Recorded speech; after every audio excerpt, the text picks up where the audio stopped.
So you want to know how to make more money as a barber by getting a raise. In this video, I'm going to go over the exact process that I go through when deciding whether to give somebody a raise or a promotion or both.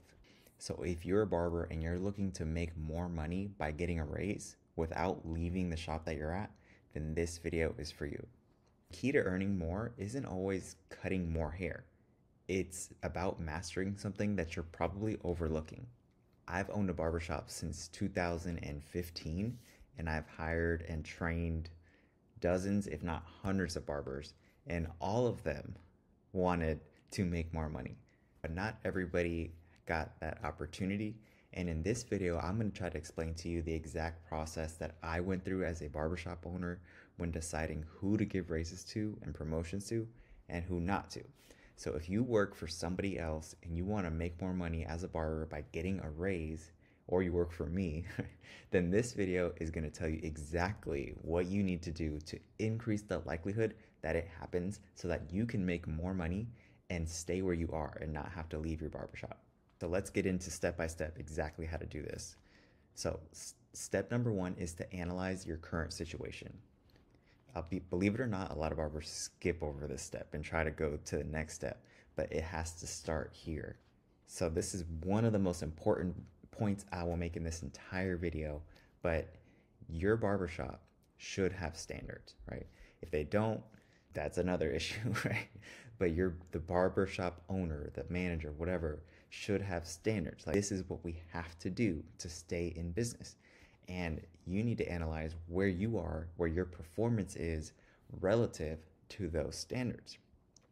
If you're not at least achieving the minimum standard, then don't even try to go to your owner and ask for a raise, right? Because the way I think about this is if the barbers aren't able to even meet the minimum standard for what it takes to just stay in business, then how can I afford to give you more, right?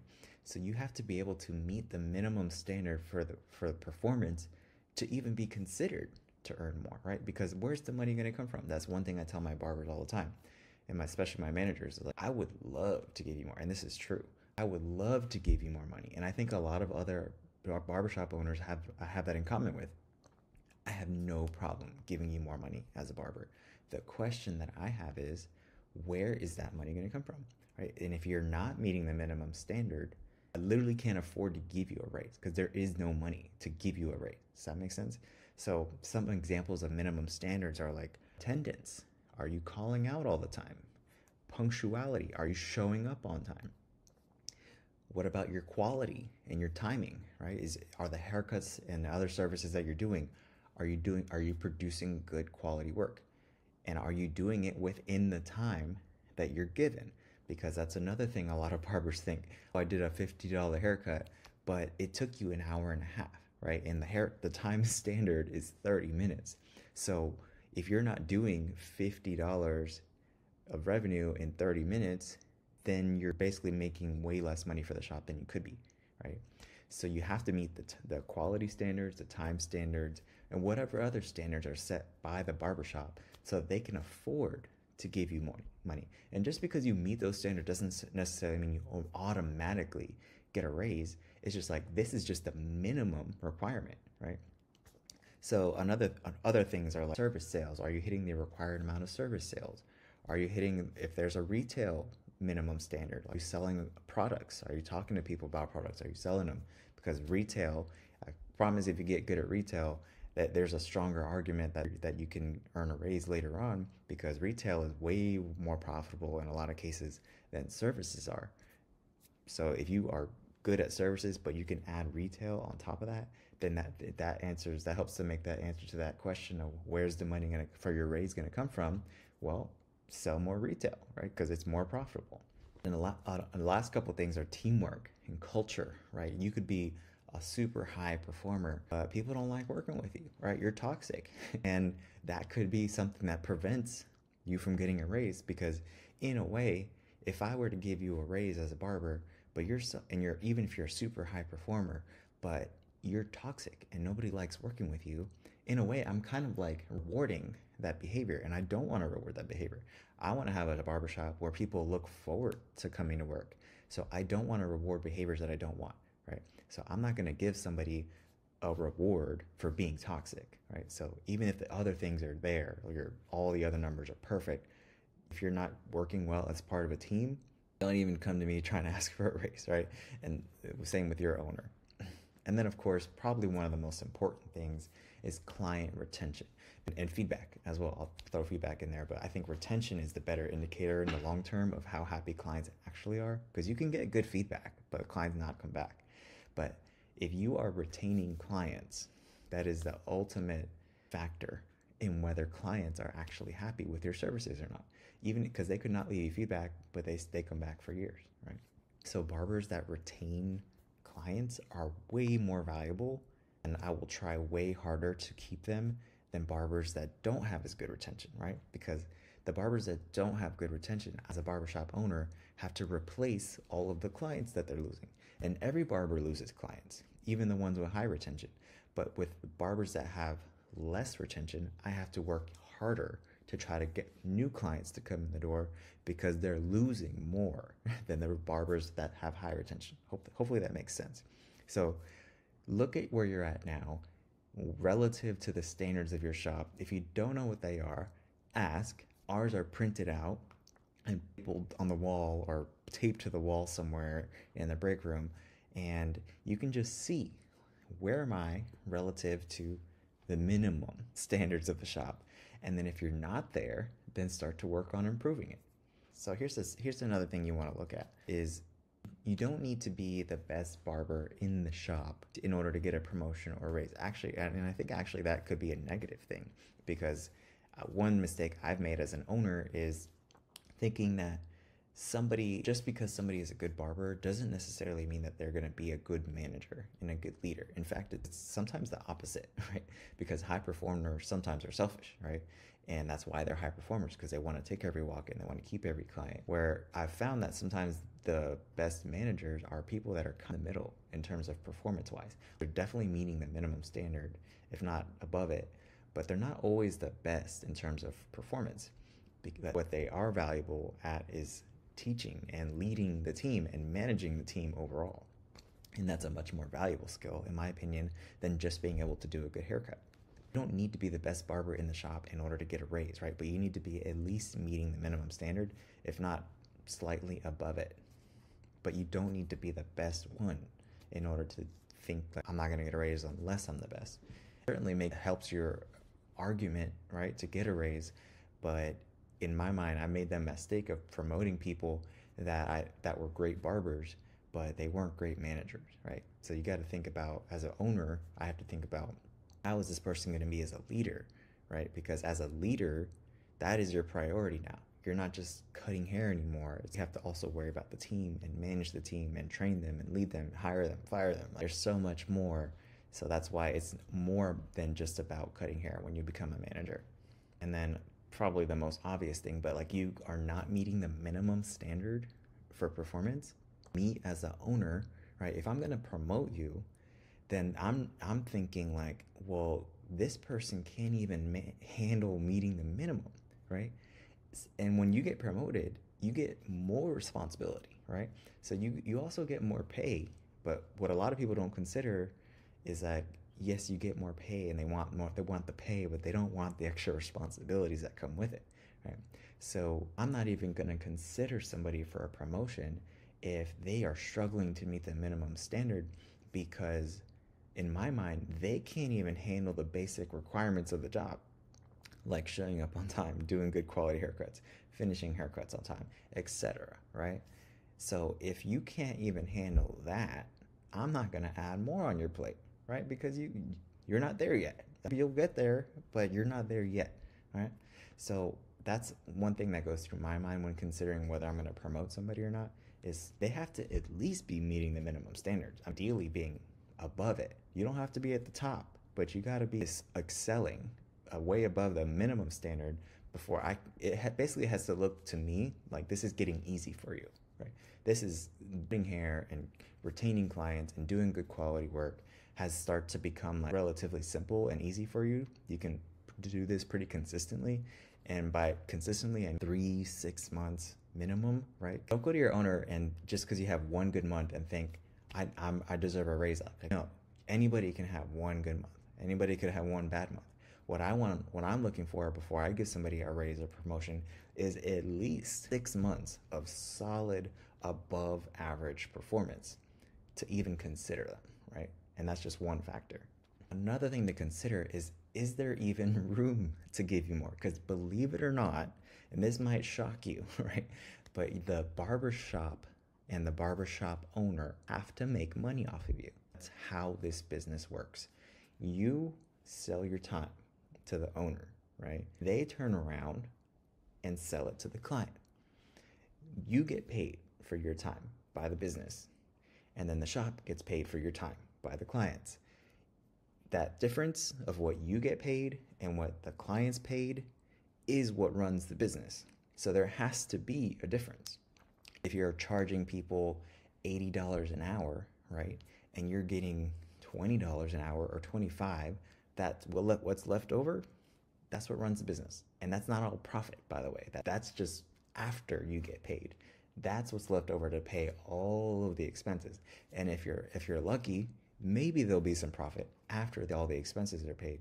But you'd be surprised that in this business how little, if anything, is left over after paying the barbers and all the expenses. So you have to consider that even if you are above average and just excelling in every single number, there might not even be room to give you more money simply because of where the business is at, or there's a lot of factors, the economy, maybe you're priced incorrectly, right? Or maybe the owner's already paying you too much. We were in that situation in the past. Like years ago, we were paying our barbers way too much, right? And the reason I knew it was too much because we didn't have any profit. In fact, we were losing money and I couldn't pay them anymore, right? So the only way we could get out of that was to do a price increase. And that's how we were able to kind of slowly lower our payroll costs over time, is by doing price increases. But you have to consider that if you're already getting paid a good amount of money, then there might not even be room to give you more unless something changes. Because again, you have to think about, where's the money going to come from? It's really a simple math problem. Like, barbershop can afford to pay you so much, right? So then the way that you can make more is if the barbershop starts making more. So then that's really the whole point of this whole video, is like to get you to think about, how do I make the business more money so that the business can afford to pay me more? Super simple, but a lot of barbers don't think about this. They just think about, I want more, I deserve more. But it's like, a lot of owners want to pay you more, but they simply can't afford to because the profit margin is so small already. So the question is, what are you going to do to earn more so that you can make more? This is another key thing, and this might hurt some of your feelings, but you are ultimately paid based on the value you provide to the business. And believe it or not, your skills have a value on the marketplace. Barbers make a certain amount of money, right? And that's because you are selling your time. You are selling your time to clients. You're providing a service. You sell products too, but that has a certain value on the marketplace.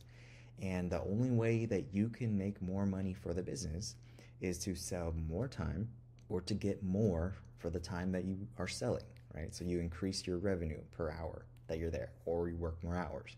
That's really it. That's all you can do. So that is a very limited leverage position.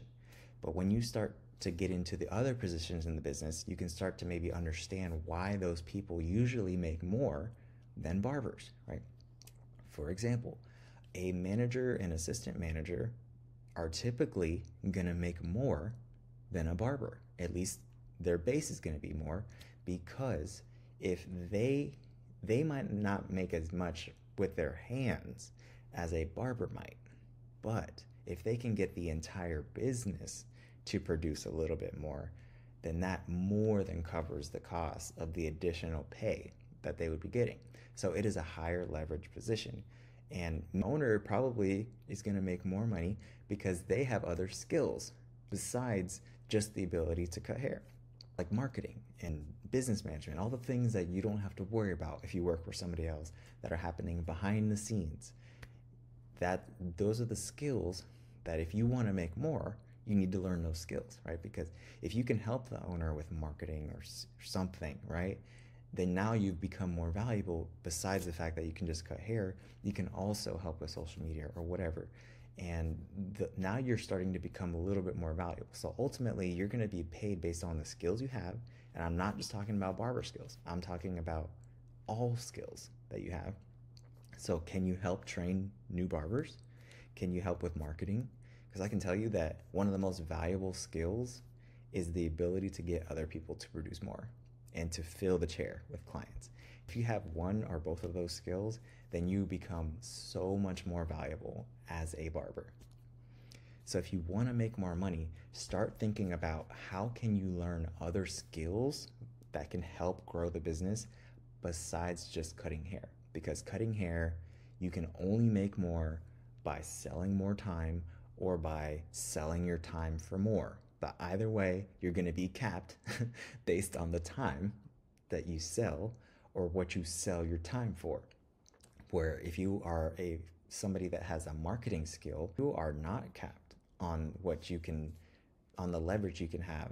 And you can spend maybe 1 hour or 2 hours a week doing some marketing and make way more for the business than what you would do if you were just cutting hair, right? So consider that. You need to, if you want to make more money, you need to learn other skills besides just cutting hair. And chances are the owner, especially if it's a smaller shop that you work for, chances are there's a ton of stuff that the owner would love some help with. And I would offer to do it for free, just to prove that you can do the job. And you want to get to the point where you're doing it better than them, to where they start to become dependent on you. And they're like, I don't even want to go back to doing that. And you are so much better at doing that. And then that's when you can bring up this conversation of, well, I'd love to keep doing this for you, but this is taking time away from clients, from my family, whatever.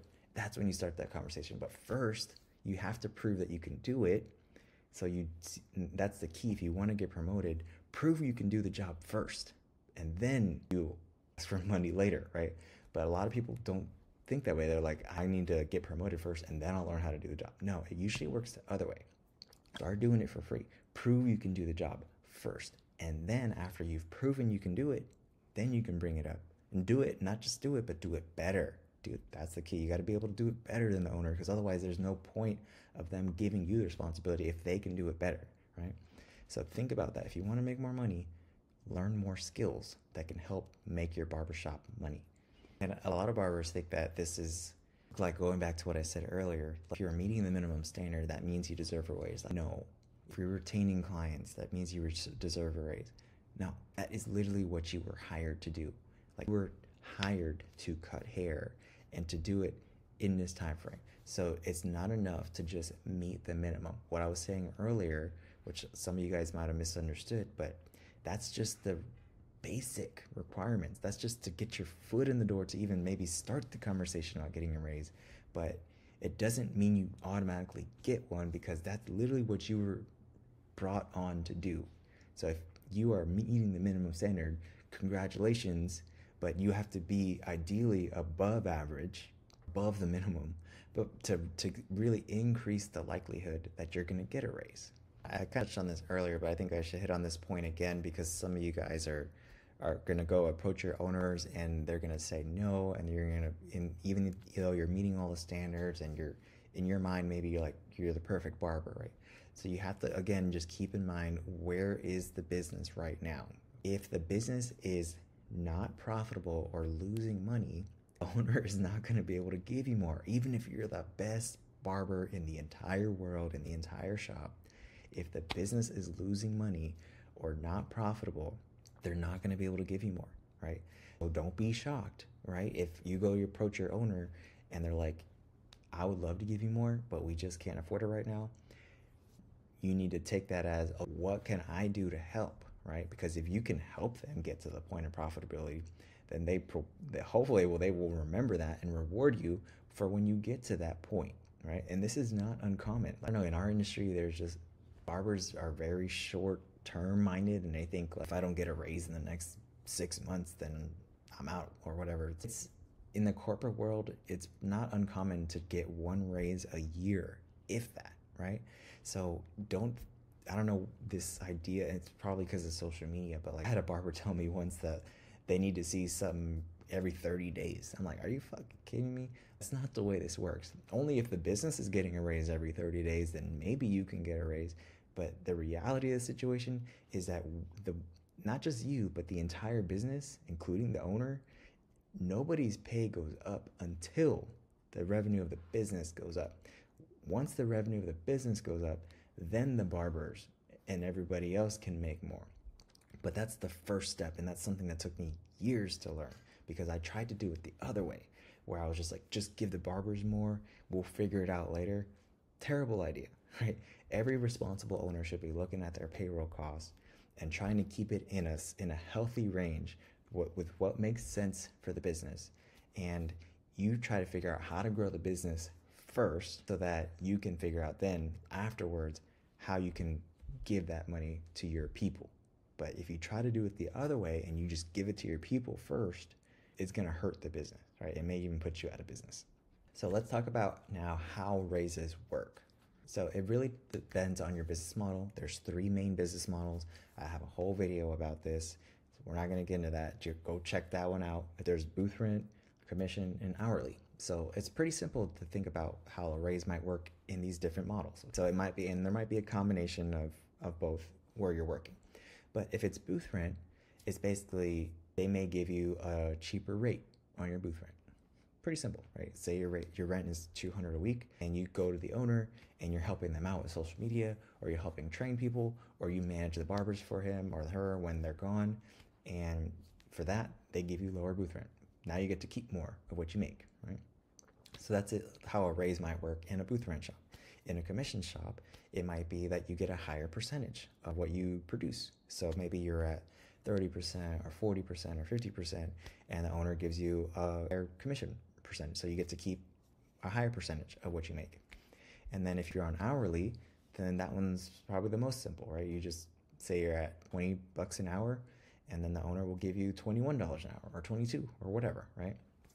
Or they could do some combination of both, where your hourly might stay the same, but you have a higher potential to earn commission. So that's probably one of my favorite ways to do it, where I won't change the hourly rate, but the potential on the commission side will go up. So they can earn more, but they got to work for it, right? Because the problem with giving people just more of an hourly base is that it doesn't really incentivize them to try, right? Because they're getting that no matter what. Where if you give them higher potential in commission, they're more likely to work harder to get it. But again, going back to my earlier point, there is a limit to how much the owner can pay you, right? So it depends on one of the factors is how are you being classified. I have a whole other video about this. If you are being classified as a contractor, the business can afford to pay you more, right?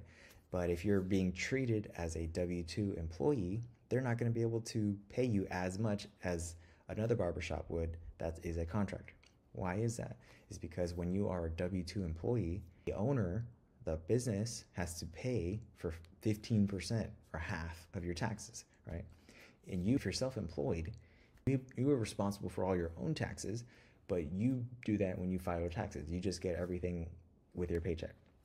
So in the short term, you make a lot more as a 1099 independent contractor. And the business owner doesn't have to worry about the cost of employment taxes, benefits, and all that fun stuff, right? That adds on to the payroll cost.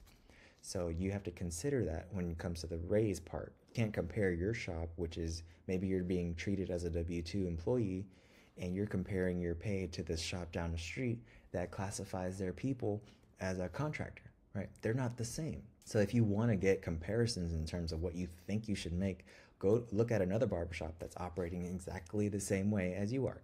Because if you're getting 50% commission at a 1099 as a contractor, in terms of what you make, in terms of the value, it's actually probably going to be the same as what you get paid if you were getting paid 30% as a W-2 employee, because you have to consider that that additional cost of all the benefits you're getting and the fact that half your taxes are being paid. So when you're comparing your pay to other shops that are in your area, always compare with the shops that are most similar to how you run. If you're getting paid as a W-2, look at other shops that pay their people as W-2, as employees, because you can't go to your owner and be like, the shop down the street is paying 50-60% commission, but they're contractors, right? They don't have to worry about taxes. If I paid you that as W-2, I'd be going out of business because there would be nothing left over to pay the bills and have a profit, right? So that's probably one of the most important points I'll make in this video is you have to compare. When you're comparing your pay and what you think you should be earning, look at other shops that operate exactly the same way you do. And also, please remember this point, Barbershop has to make money off of you.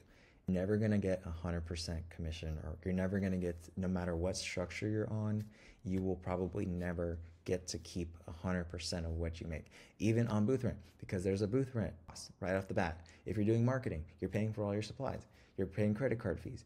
No matter what structure you're on, you're never gonna get probably even close to getting 100% of the revenue you generate. As an owner, so you have to keep in mind that the business, the owner has to make money off of you. That's literally how this business works. So if you want to make more, then you have to make more money for the business. Either do more services, do your services for more money, or sell products, or figure out other ways, learn other skills where you can generate revenue for the business or add more value. So that way you are more valuable to the business and therefore you can command a higher pay. So let's talk about now how I think you should approach the owner if you want to ask for a raise. So first you need to go through all the other steps that I mentioned. You need to analyze where you're at. Are you meeting the minimum standards? Is the business in a position to even give you a raise? It's going to be hard to kind of that unless the owner is super transparent with the numbers or until you have this conversation with them. But you got to at least meet the minimum standards. But ideally you want to be above average for everything, right? Don't think that just because you're good at one thing that it makes up for the fact that you were late every day, right? Like, it doesn't work. It's all important, right? There's not one factor that's more important than others. Maybe there might be some weights, but like I would never consider promoting somebody that was really good at cutting hair, but they were late all the time and calling out all the time, right? Because before I promote somebody, I'm thinking, would I want everybody else in the shop to be acting like that? Basically, are you setting a good example or not? And if the answer to that is no, then you are not going to get promoted, right? You have to be setting a good example before you get considered for promotion. Otherwise, it's never going to happen. So once you have analyzed where you're at, you're ready to approach the owner for a raise. You've already offered to help with other things like marketing, management, training, cleaning the shop, just whatever would make, because another thing I didn't cover earlier, but something that the thought process that I go through is, I used to say that every person here is either making my job easier or harder, but I actually like phrasing it a little bit differently, some way one of my coaches told me, which is everybody should either be creating lift or drag. So are you creating lift in your business or drag? If you are making everybody's job easier, if everybody likes to work with you, if the owner likes working with you, then you are more likely to get a raise. Now you could do everything in this video that I said and still not get a raise. What I'm trying to do is basically show you the thought process I go through and hopefully increase the likelihood that you get a raise. But ultimately it's up to the owner, and the owner is probably going to make the decision based on where the business is at and what you've done for the business. Once you've analyzed where you're at, you've offered to take on more responsibilities, now you can approach the owner and make your proposal for how much you'd like to make. And they can say no. I know this might be shocking to you, but it's ultimately up to the owner to decide whether to give you a raise or not. And if they say no, don't be frustrated. Try not to be, right? Because again, it might have nothing to do with you. It could just be that maybe you're not where you thought you were in terms of your skill. Or maybe the business is not where you thought it was in terms of the ability to afford to give you a raise. But you just have to be prepared for the fact they might say no. And then if they say no, then you can have a conversation on, I understand, totally get it. What can I do to get there? way more constructive of a conversation than trying to get into an argument about, this is what I think I should be making. I'm going to go down the street because this place offered me this. Trying to hold the owner hostage and thinking like that. I've seen so many barbers come and go now that it's like, go ahead, good luck. So don't think that, try to have a constructive conversation when it comes to this stuff, and just, what can I do to get there? That's the answer you need to know. And the timing of this is super important. You don't want to go at a time when the business is struggling, right? Because that would, if somebody did that in my business, we're in a point in the business where it's like we're super short-staffed and we're just struggling team-wise, and somebody approaches me at that time asking for a raise, I know that I have this feeling that they're trying to leverage that situation, and it's not really going to go over well in my mind.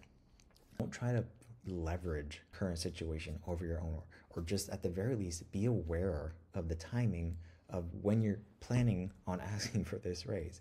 And it ideally should be at a time where the business is doing well and the business is growing, right? Because then hopefully there'll be some money left over to give you more, right? But again, the reality is you could do everything right. You could do everything I said in this video. You could be perfect in all your numbers, and the owner could still say no. And that's the reality. So there is no downside to learning more skills, right? So maybe you can't earn any more where you're at. And it could just be that maybe the owner isn't the right person to work with. Maybe the business isn't in the right place, or whatever, right? But there's no downside to learning more skills. If all else fails, you could go and work for somebody else and see where is the opportunity there. But ultimately, I think that you can make a lot more money as a barber, but without having to leave the barbershop you're at, if you apply a lot of the things that I mentioned in this video. So learn more skills, at least meet the minimum standards, and if not being above average, make sure you time it right, approach the owner, be respectful, and try to add as much value as you can before having this conversation, and it will hopefully at least increase the likelihood that you get a raise. By the way, guys, if you enjoyed this, we talk about things like this, like how to make more money and other fun stuff that has to do with barbering in my free Skool group. It's called the Barber Mastermind. There's a link in the description or in the comments below. It's free to join, it's free forever, and you can work with me and other barbers that are all looking to make more money. Hope to see you in there.